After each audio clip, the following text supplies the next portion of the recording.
ইদানিং গ্রামে বা শহরে যেখানেই যাচ্ছি একটা কথাই শুনতে পাচ্ছি, এবার ভোট কিভাবে দেব। এবার নাকি একদিনে 2 ভোট, তার মানে ভোট সেন্টার 2 বার যেতে হবে, 2 বার লাইনে দাঁড়াতে হবে। Lot of confusion. কিন্তু এই সব কিছু নিয়ে আপনার যাবতীয় দুশ্চিন্তা আজ দূর হয়ে যাবে। চলুন দেখি আগামী ত্রয়োদশ জাতীয় সংসদ নির্বাচন এবং গণভোটের দিন আমরা কিভাবে ভোট দেব। ভোটের দিন একদম সকালবেলা আপনার ভোট কেন্দ্রে চলে আসবেন। নারী পুরুষ ঠিক এইভাবে আলাদা আলাদা লাইনে দাঁড়াবেন। লাইনের শুরুতেই আপনার ভোটার ক্রমিক নাম্বার উল্লেখ করে লেখা থাকবে আপনি কোন কক্ষে ভোট দেবেন। ভোট কেন্দ্রের কোন কক্ষে আপনি ভোট দিবেন সে বিষয়ে আনসাররাও আপনাকে সহায়তা করবেন। এরপর আপনি সোজা চলে যাবেন আপনার ভোট কক্ষে।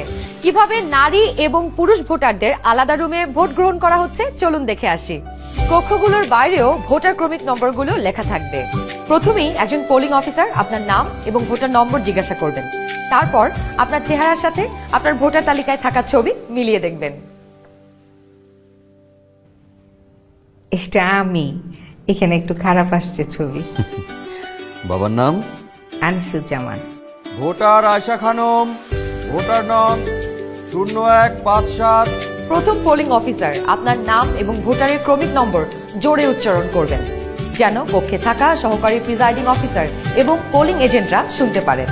এরপর দ্বিতীয় পোলিং অফিসার আপনার আঙুলে অমোচনীয় কালি লাগিয়ে দেবেন। তারপর আপনি চলে যাবেন সহকারী প্রিজাইডিং অফিসারের টেবিলে। প্রিজাইডিং অফিসার আপনার ভোটার নাম্বার লিখে আপনাকে 2টো ব্যালট পেপার দেবেন। জানি এবার গণভোটের জন্য গোলাপি ব্যালট আর সংসদ সদস্য নির্বাচনের জন্য সাদা কালো ব্যালট। বাহ! ব্যালট পেপার নেবার সময় আপনাকে স্বাক্ষর করতে হবে।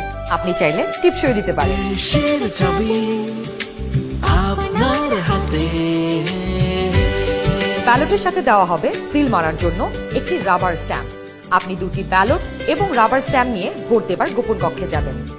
এবার কিন্তু সময় বাঁচানোর জন্য অনেক ভোট কেন্দ্রেই 2টো গোপন কক্ষ থাকবে, যাতে একই সময়ে 2জন ভোটার 2টো গোপন কক্ষে ভোট দিতে পারেন।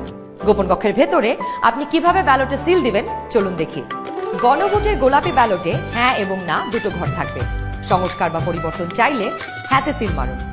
গণভোটে আপনি হ্যাঁ দিলে সবগুলো সংস্কার পাবেন, আর না দিলে কোনো সংস্কারই পাবেন না। এরপর ব্যালটটি লম্বালম্বি ভাঁজ করুন, যেন সিলের রং অন্য ঘরে না পড়ে। এরপর আড়াআড়ি ভাঁজ করুন। সংসদ সদস্য নির্বাচনের জন্য সাদা কালো ব্যালটটিতে থাকা আপনার পছন্দের ব্যক্তি বা দলের মার্কায় সিল মারুন। সিলটি কিন্তু নির্ধারিত ঘরের বাইরে যাওয়া যাবে না। মার্কার বাইরে সিল পড়লে আপনার মহামূল্যবান ব্যালটটি বাতিল হয়ে যাবে।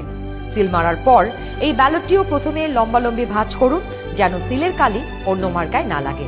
এরপর আড়াআড়ি ভাঁজ করুন। এবার গোপন কক্ষ থেকে বের হয়ে স্ট্যাম্পটি সহকারী প্রিজাইডিং অফিসারকে ফেরত দিন এবং একই ব্যালট বক্সে 2টি ব্যালট পেপার ফেলুন। ব্যাস, হয়ে গেল একদিনে 2 ভোট। একদম সহজ, তাই না? তাহলে নিশ্চিন্তে ভোটের দিন চলে আসুন আপনার ভোট কেন্দ্রে আর ভোট দিয়ে বুঝে নিন দেশের মালিকানা। দেশের চাবি আমাদের হাতে।